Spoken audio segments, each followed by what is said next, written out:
দেশের বাড়িতে মা বাবা সবাই অসুস্থ অবস্থায় পড়ে আছে এক মুঠো ভাতের জন্য। সরকার কি এটাই পারলো? সরকারের মাথায় কি জ্ঞান নাই? সরকারের মাথায় জ্ঞান নাই? সরকার কি শিক্ষিত না?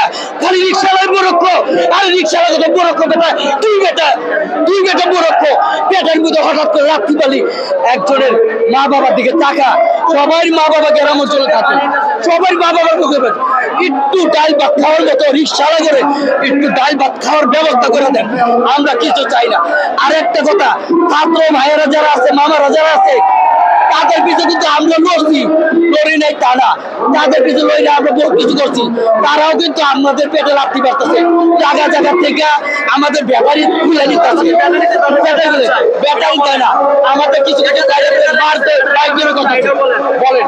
আল্লাহ হস্তে আমাদের একটাই দাবি, আমার ভাই বাবা যারা আছে সবাই রে একটু ডাল ভাত খাওয়া বাঁচতে দেন। গ্রাম অঞ্চলে আমার মা বাবার আছে, তাদেরকে বাঁচতে দেন। আর যদি নাই বাঁচতে দেন তাহলে আল্লাহ হস্তে আপনার আইনের লোক যারা আছে সবাই বলেন আমাদেরকে গুলি করে মেরে বলেন। আমাদের মা বাবা চিন্তা করবো যে একদিন দুই দিন তিন দিন আমার সন্তান খাবার পারে নেই, অ্যাক্সিডেন্টে মারা গেছে, আলহামদুলিল্লাহ অনেক খুশি। কিন্তু এইভাবে আমার ভাইয়ে করে বাবা করে ভাইটা করে ওই পেটে রাখতে পারেন না। আমার মা অসহায়, বাবা অসহায়, অনেক গ্রাম অঞ্চলে যারা থাকে তাদের পেটে রাখতে পারে, তারা কিন্তু আমাদের আশা বাচ্চা আছে, আমরা আপনার থেকে টাকা পাঠালে করে খাই। এটাই আপনাদের কাছে বাঁচান, আমাদের সন্তানের মুখে আমার মুরব্বী বাবা বাবা যারা আছে তাদের দিকে একটু তাকান, তারা আমাদের আশা বাচ্চা আছে। সরকারের কাছে একটি অনুরোধ, আমাদের একটা ক্ষতি করা থেকে এইভাবে। আর একটা কথা জিনিস যে আপনাদের অটো গাড়ির এত সমস্যা, অটো গাড়ির একটা লাইসেন্স করে দেন, যে লাইসেন্স দিয়ে আমরা একটু টুকটাক ডাল ভাত খাই বাঁচতে পারি। লাগলে আপনারা 500 নেন, তা করে দেন, কিন্তু আপনার লাইসেন্সও দিবেন না। হঠাৎ করে গোড়ার মধ্যে কোপড়া দিয়ে আপনি আগার মধ্যে করতে ভালো লাগে, তা হয় না। আমরা সরকারের কাছে একটাই আবেদন, আমাদেরকে একটা বাঁচার সুযোগ করে দেন। আরেকটা জিনিস দেখেন, আগে অটো গাড়ি যখন ছিল না, জায়গায় জায়গায় ডাকাতি চিন্তা হয়েছে, বড় বড় ডাকাতি হয়েছে, এখন কিন্তু এটা হয় না, হইতেছে এখন এটা হইতেছে না। অটো গাড়ি বাইরের পরে থেকে ডাকাতি চিন্তা সব বন্ধ হয়ে গেছে না, সব ডাকাতি চিন্তা বন্ধ হয়ে গেছে না। এর লেগে কই আল্লাহর রাস্তে আমার মা বাবা সন্তানের দিকে তাকায়া, আমি বাচ্চা মৌলবাদ চিন্তা গ্রাম অঞ্চল আমার মা বাবা, ঢাকা অঞ্চলে মা বাবা সন্তান ছোট ছোট বাচ্চা পড়ালেখা করাইতেছে, তাদেরকে ডাইল ভাত খাইয়া বাঁচতে দেয়। এটাই আপনাদের এই আমার ছেলে দেখেন এখন যে জুতো কিনতে পারি নাই। অবশ্যই আমরা অটো রিক্সা চালাই, আজকে 3 দিন ধরে অটো রিক্সা চালাতে পারতেছি না। অথচ বাংলাদেশের কোন মানুষটা না খেয়েছে দেখেন তো? আমরা গরিব, আমরা বিত্তশালী যারা, আপনাদের বিবেকের লোকদের কাছে আমাদের প্রশ্ন, যারা বিত্তশালী প্রাইভেটে চলে তারা খেয়ে পরে ব্যস্ত আছে, মাংস পোড়া খায়, আর আমরা আলু ভর্তা খেতে পারি না।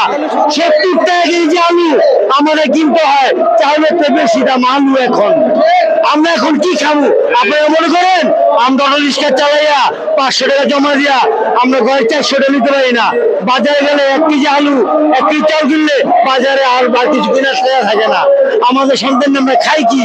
আপনারা মনে করেন আমরা খুব আনন্দিত আছি, খুব ফুর্তিতে আছি? না, আমরা বাজারে ভাঙা, আমরা শুধু খেতে পারি না। আপনাদের বিত্তশালী, আপনারা লোক, আপনার দেশের বিবেক, আপনারা বিচার করেন। আমরা তো চালকরা কয় টাকা কামাই আর বাজারে গেলে কয় টাকা খরচ হয়। 70 টাকা কেজি আলু হয়, 80 টাকা কেজি চাল হয়, আমরা 300-400 কেজি কামাই, আমরা সন্তান নেয়া গর্ব নেয়া আমরা কেমনে চলি?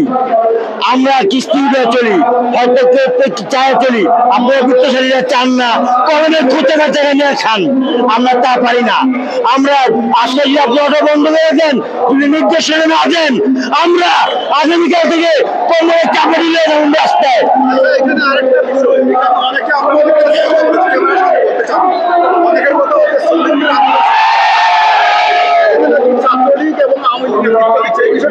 না না না, আমরা এখানে কোনো লিক নাই, কোনো দল নাই। আমরা এখানে শুধু আমরা নির্দলীয়, আমরা শ্রমিক, আমরা কাজ করে খাই। আমাদের কাজ করলে পারে বাধ্যরে, কাজ না করে বাধ্যরে না। আমরা কোনো দল নাই, কোনো লিক নাই, কোনো জামাত নাই, আমরা শুধু পেট লিক। আমরা চাই জনগণ আমাকে টাকা একবার আইসা আমাদের রাস্তায় দেখুন, আইসা আমরা কি হালে আছি। আমরা ওটা চালাইয়া কত টাকা কামাই করতেছি, কত টাকা জমাইতেছি। এই যে আমার ছেলে দেখেন জোড়া নেই এক জোড়া। আমি কি সরকারি সরকারি হাইওয়ে বলে আমরা চাই যে আমরা যখন রিক্সা চালানো চাই না, রিক্সা চালাই না খারাপ আর সবাই জানে। আমাকে একটা ছোট ছোট করে পরমাণু আমাকে বকা দেয়, রিক্সা চালকের বকা দেয়, একটা খানকি বলাকে বকা দেয়, কিন্তু আমরা হেও সহ্য করি। অনেক অনেক প্যাসেঞ্জার আছে লাগে নেই খামাখানা থাপ্পড় মারে, আমরা হেডেও খাই, কিন্তু আমরা কিছু বলতে পারি না, আমরা রিক্সা চালাই। এরা বড় বড় ইয়ে থাকে, কিন্তু আমার একটা আছে যে আপনারা একবার একটা সেকেন্ডের জন্য আমগো রাস্তায় দেখেন যে আমরা কোন পর্যায়ে আছি। সরকার বল আমরা মেয়েদের চালাবো না, আমরা একটা আয়ত দেব, আমরা একটা নির্দিষ্ট আয়ত দেব যে আয়তে আমরা চালাতে পারবো। আগে আমরা যে আয়ত ছিল সেই আয়ত আমরা আনুক, আমরা সেই আয়তে চালাই। আর আমরা কিছু গাড়ি ব্যাটারি নিয়ে গেছে কুইলা পুলিশে, ব্যাটারি গুলা ফেরত দেব। দেখেন এখানে হাজার হাজার শ্রমিক সবাই গেলাম রিক্সার কিস্তি উঠে, কেউ কিস্তি আছে, আমার কিস্তি আছে, সবাই কিস্তি আছে। অনেক খারাপ প্রভাব এখানে ভালো হয়েছে, অটো পেয়া অটো চালাইয়া অনেক চিন্তাকার মদের ব্যবসায় ভালো হয়েছে। আমরা দাবি মূলত আমরা অটো চালাইয়া খাইয়া লইয়া আমরা আগের মতো কিছু ডাইল ভাত খেয়ে বাঁচতে পারি। আমরা আগের মতো একটা নির্দিষ্ট রোড দেব যেন আমরা গাড়িটা না উঠাই দিয়া